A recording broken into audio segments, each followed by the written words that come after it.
Hi everyone, welcome to another episode of the Tobifusika podcast. I am your host, Tobifusika, and I'm glad to have you back on our second episode in season 2. I'm so excited for our guest today, and I'll leave him to introduce himself, to say his name, just his name. Okay, so go on, introduce yourself. What's your name? Okay, my name is Bimbo Ajayi. Okay, and so nice to have you, Bimbo. And Thank you. you might be wondering, okay, who is he? What's he doing here? Why is he in the studio? So, Khaled, Bimbo gave me my one of the first books I read as a teenager. I shall not pay returns. What? You have not paid returns. You know that I've not paid returns, but it's very interesting because, I wasn't the first book I read as a teenager. I mean, my mom got me a lot of books growing up, but you know when a youth now gives you like a book, like an assignment, go and read this book, you start to feel a sort of responsibility that this uncle gave me books to read, let me go and read it. So okay, what's this? I know what's making you feel good. It's not that he was not an uncle then, but yeah, he was just like, let me go and read this book. And and I feel like when it comes to personal development, your life is just one that has just been like, I've just seen you constantly evolve, like change and grow. And it's amazing what personal development can actually do in the life of somebody if they actually decide to like pay attention to it. So my first question will be, what would you say has been the impact of reading on your life? Like generally, just reading books. Okay. For me, I don't know how I got into reading. I think as a teenager, I just got fascinated by books. So I think I started with my dad's book. He used to have some novels. I'll read some of them, then I'll borrow some people, they'll return it and stuff. Then I think my brother also had an influence. He's a voracious reader, but his kind of books are different from the kind of books I definitely. So starting from there, then I began to gravitate towards the books that decided to catch my eye. So then I began reading personal development books, motivational books and stuff like that. And so I started as a teenager, and along the way, at some point in my life, I'm like, these books, what are they used? But in the last 4 or 5 years, I've returned back to my base to really begin to see the meaning and the impact of those books. And books have been like, they're part of my journey, truly. Okay, because why I ask that question is because a lot of people now, do you give them a book and they're like, okay, what's in it for me? How can this book actually really change me? How can a book change the outcome of my life? Like, what can it actually do? And we're slowly losing the reading culture, which is very sad, really, really sad. But what strategies what's the word now? When it comes to reading, what strategies do you use to ensure that you actually finish it? Because some people will start, go halfway, keep it down, pick up another one. How do you ensure that you actually read a book from start? Or do you even read books from start to finish? Let's even go there. Yes, I do read books from start to finish, but you don't necessarily have to finish books. The most important thing about books is that they impact your life, that you draw lessons, that you draw wisdom, and you draw stuff from the books. So if you've drawn critical things at chapter 5, you don't have to finish it. You always have the book and you can always go back to them. But finishing the book is just developing the discipline that you need to be a finisher. Because there are people that don't finish books, not because the book is not beneficial to them, but because they've not developed the discipline of being a finisher. Yeah, so developing the discipline of being a finisher is a very key discipline, because not only will it help you with regards to reading books, it will also help you in other parts of your life. So that discipline is there. But when you have developed that discipline, then you don't need to constrain yourself to finish every book, to make sure that you glean or you get something. But basically, when it comes to reading is something that for you to develop the habit, you need to develop the habit. Once you develop the habit, it almost becomes like auto-run. Because, for example, for me, I'm almost always with a book. I have people, like there's someone I know who says he's always with 4 books. Wow. I was listening to Oyedepo today, and he says when he travels with a bag of books. Yeah. So it shows you different levels. So, but basically, when you said you're going to read every day, if it's 30 minutes, 1 hour, that goes a long way. Discipline yourself enough to read as much as you can. Yeah, then there are always lazy times when you're waiting for somebody, when you're eating, when you're in the restroom. There are a lot of lazy time that you can fill up, Take advantage. especially if you're a very busy person. So drop your phone, pick up the book. Very important. So for you, what would you say, how has reading affected your mind? When would you say that you started to actually like see changes? Like, how did you take what was inside the book? And then when did you start to, when could you start applying what you read to your life? Like, what did that do for your mind? How did that affect your life? How, like, what exactly happened, basically? Okay, so I know that I have a curious mind. So right from when I was younger, I usually would ask a lot of questions in my mind. I wouldn't ask anybody, but it would just be in my mind. Questions like I used to ask, well, why were we this broke? Why were we poor? I remember those times when I was younger, I would eat and I would not be full, and I'd ask my mom for more food and she would like drink water. I'm like, I'm not full, I need.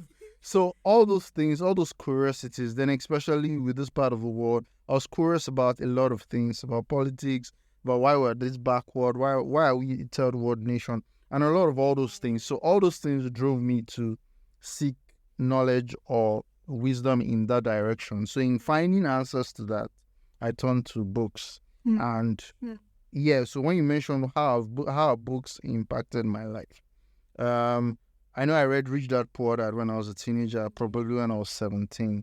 And for me, in terms of financial intelligence, that has been one of the most significantly impactful books because he gave me a change of mind, a change of perspective that I've now carried on ever from there. So definitely books affect your mind, it gives you a change of mind, a change of perspective. So books help you see from different lenses. And when you see from a different lens, you'll be able to experience something different. Yeah, I think that's very true because when I was in university, I used to read a lot of books. Oh my God. I feel like I milked those years. Even I read a lot of leadership books. I think now that I've grown, I've led wisely for over 8 years. People always ask me questions, and it somehow felt like those things were natural for me. So I know someone who also has like her own community. And she's always fascinated. How do you do this? And I tell her, the people that you work with you are human beings. Sometimes you need to talk to them as human beings. Enter their DM and ask what's happening with you, what's going on. Because she always was acting professional, you know. She said she reached out to me once and said, do you know we had a meeting today? And I was vulnerable and I shared what was going on with me. And she told me that that meeting lasted 2 hours. Nobody wanted to leave. Everybody started sharing. Everybody started talking about what was going on with them.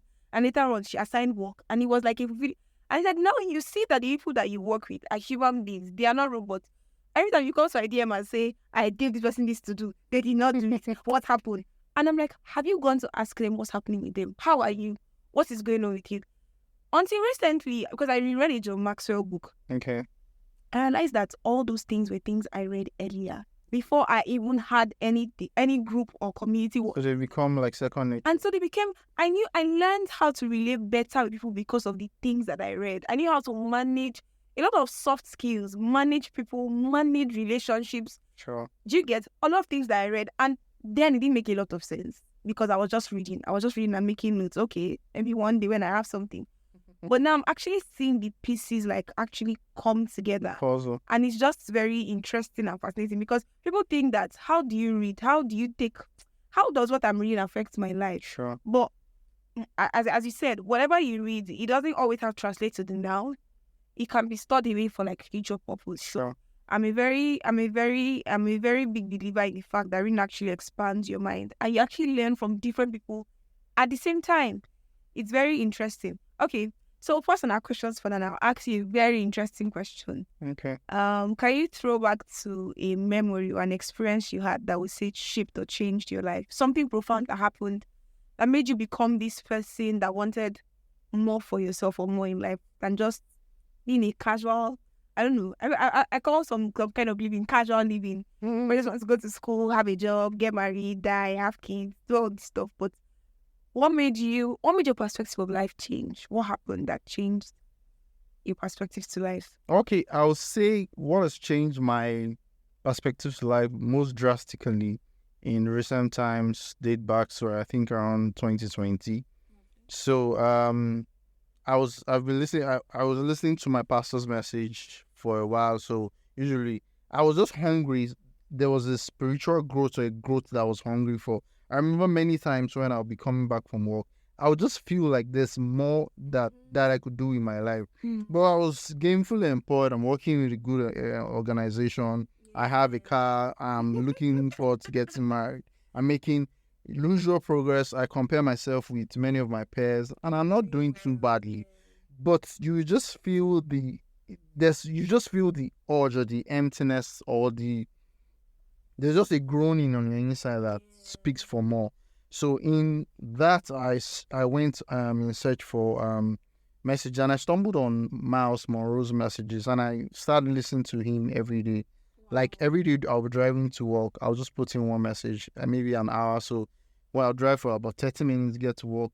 I'll go into work earlier than usual. Okay. So then I'll listen to the message, and every day I'll just listen to a Miles Monroe message. And I did not imagine the transformation that was going on. But after doing that for a couple of months, maybe like 6 months, I just saw that it was just a radical departure. The mentality that I was getting from this message were just transformed. It was like a chemical reaction, and it was just on. And for me, in the last 5 years, that it has just been a sporadic reaction from one to another, open my eyes to one to another, and I've just been on the journey in that last. So I would say from that moment when I started listening to Miles Monroe, it definitely he's a legend. No.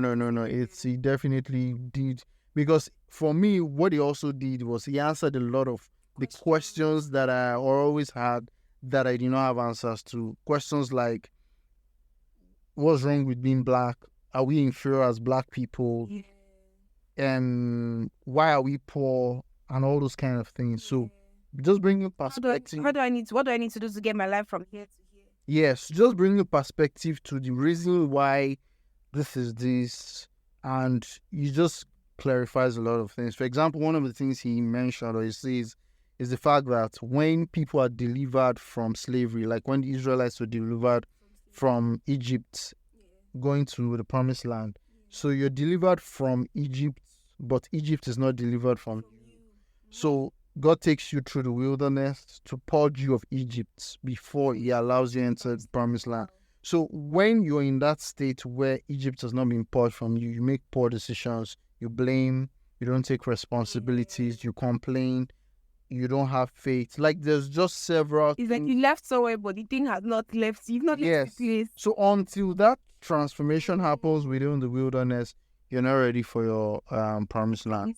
So when that now happens, so that's the difference between, for example, a third world nation and a first world nation. Because innovation is happening, but we're still very... A third world nation, you're free from your colonial masters, but the systems and the mentality that they handed over to you are still ruling and governing you. So you continue to self-sabotage and produce bad results. So until you purge yourself of those and now embrace before you can now begin to produce results that will ultimately transform you. And that actually makes a lot of sense, because I feel like our mindset is one of the things, limiting beliefs, and our mindset is one of the things that control the way we live life. That's why when you tell someone to probably read or probably listen to messages or apply themselves to personal growth, they don't realize that the solution to their problem is not probably maybe finishing school, getting a good job, or making money, or getting married to a rich man, as the case may be.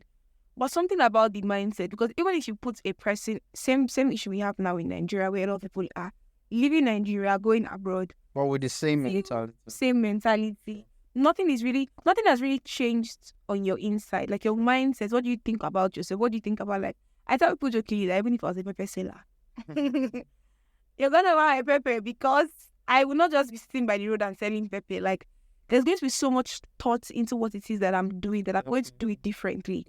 So, can you speak briefly on how our mindset, especially as young people, is a limiting belief for most of us, and how if that change doesn't occur, personal growth and like growth and development can happen. We can't evolve or become better versions of ourselves. Okay, so the Bible says that you can't put new wine into old wineskin, and it's not because you don't want to put new wine into old wineskin. It's because an old wineskin has become worn out due to use and the length of how do I put it, of use.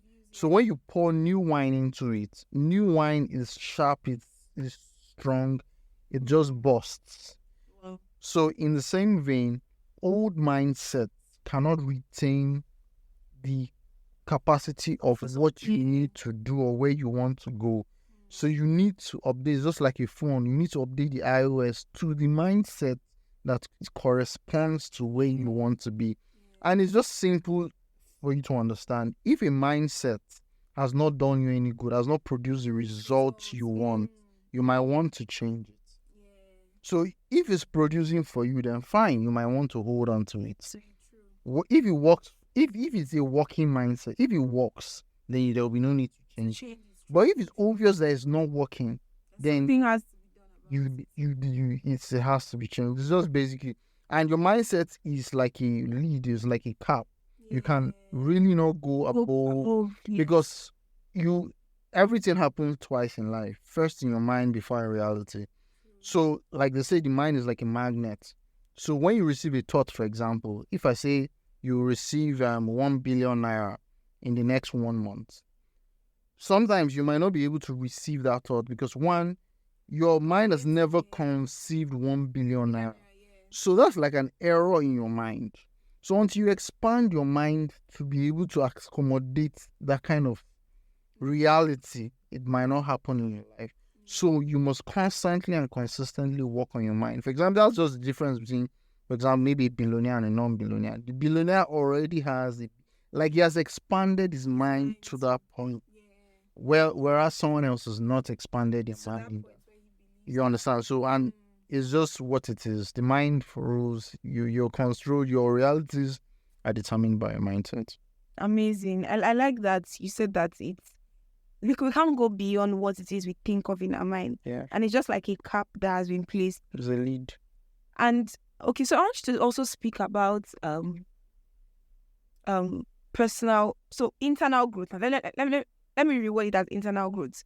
Some people feel like, okay, if I go to school, finish with a degree, end this job, start working at this job, earn X amount of money, maybe I'm in a certain social class, that's going to give me the life it is that I want. But I like that you shared that there's a point you get to where you're dissatisfied. Every box seems to be ticked, but there's still something in it. Now, someone reached out to me today and she said that how can she impact 10 people by so time? And then I was speaking to her and I was saying the goal for you now is not that I want to impact people by this time. The goal now is how to work on yourself to be a person of value and naturally attract those kind of people. A lot of people in our climb pay very little attention to internal growth, change of mindset, change of mentality, thoughts and limiting belief, I don't know what to call it now. Put yourself on that journey of progress and development to ensure that you are better on the inside. We pay so much attention to the externalities, not knowing that even if you put this person that you are with your limiting beliefs in a situation where people think is small or people think can never progress, because you have a better mindset, you're going to grow there. Yeah. You're going to obviously evolve there. But we put so much effort into, bettering ourselves, improving on ourselves. We downplay on those things. You mentioned reading books. You've mentioned listening to messages. How does our environment play a role in the person that we are? How does the environment play a role in becoming better persons? Okay, so environment is key. It's just like a culture. It's just like a plant, for example. If you have a plant in a dark room without light, it's definitely going to die.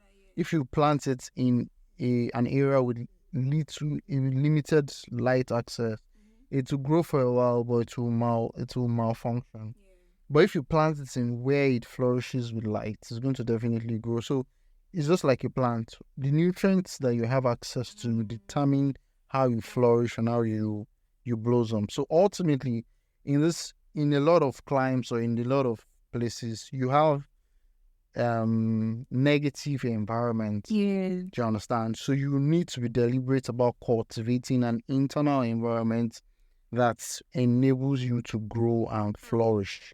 So that's the bane of having the right friends, reading the right books, listening to the right materials, because you are not better than your environment. Whatever environment you've allowed into your space will determine how you blossom.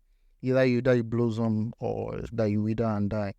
It's just there's an experiment that's even conducted that even says, okay, so if you put two plants, for example, and you speak wrong words to one plant and you speak positive words to another plant, just the words, for example, the plant you speak wrong words to will die, while the other one will blossom. So what should people you let people speak over you? Yeah. So environment is very key. Cultivating your own internal environment is super, super key. It cannot be emphasized. Okay, so let's switch to finance now. Okay. I've seen you personally advocate that every young person needs to learn about finance, because we're not taught these things in school, which is back to what I'm saying. You get a good job, you earn some amount of money, but if we're not able to manage our finance, are we ever going to get to the place we're supposed to be? Because now Nigeria is happening, and then maybe salary is here, or what you make as an entrepreneur is here, bills are like here, and it's almost as if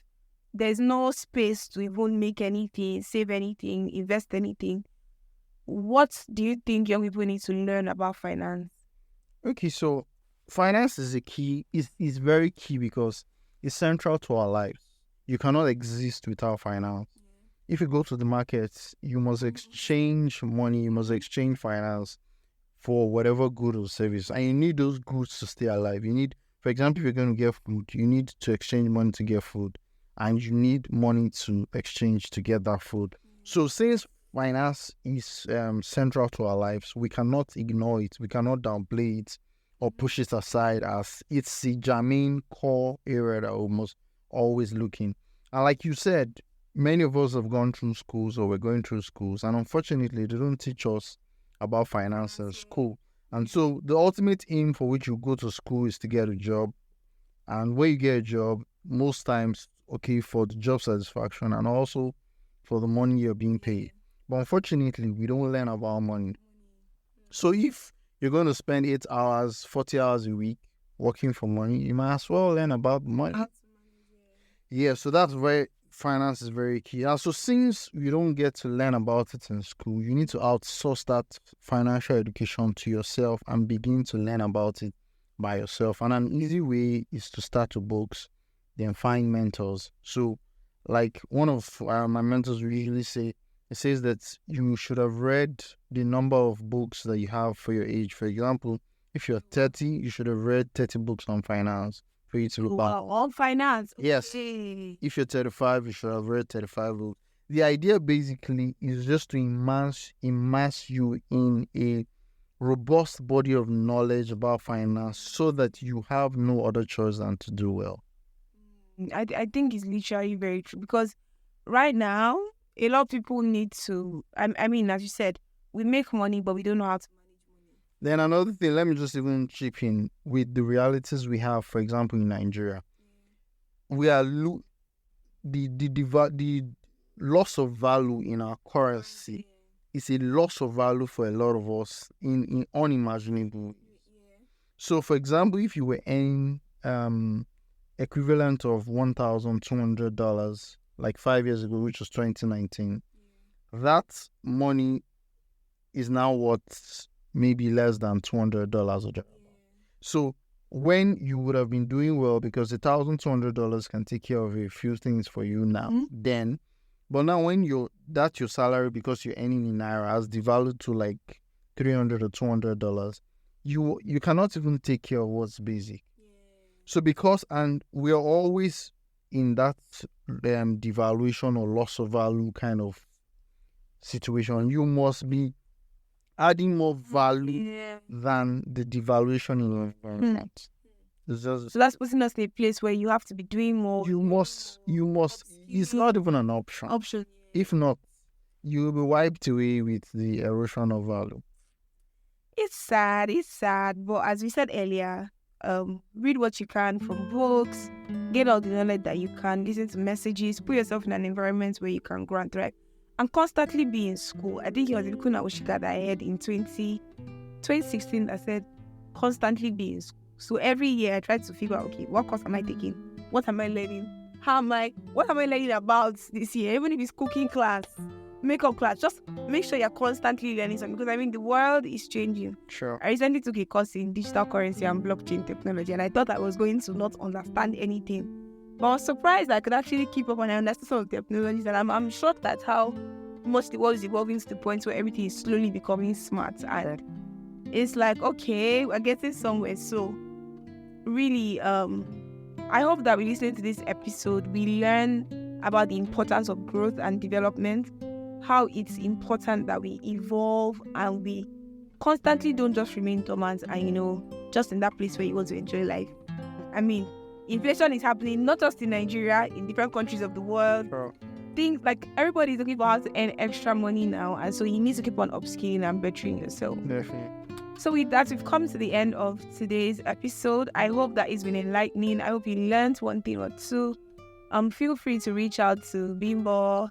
I'll put a link here to reach out to him by social media or myself. Send a DM. Feel free to ask questions. See you in our next episode and have a lovely day. Bye.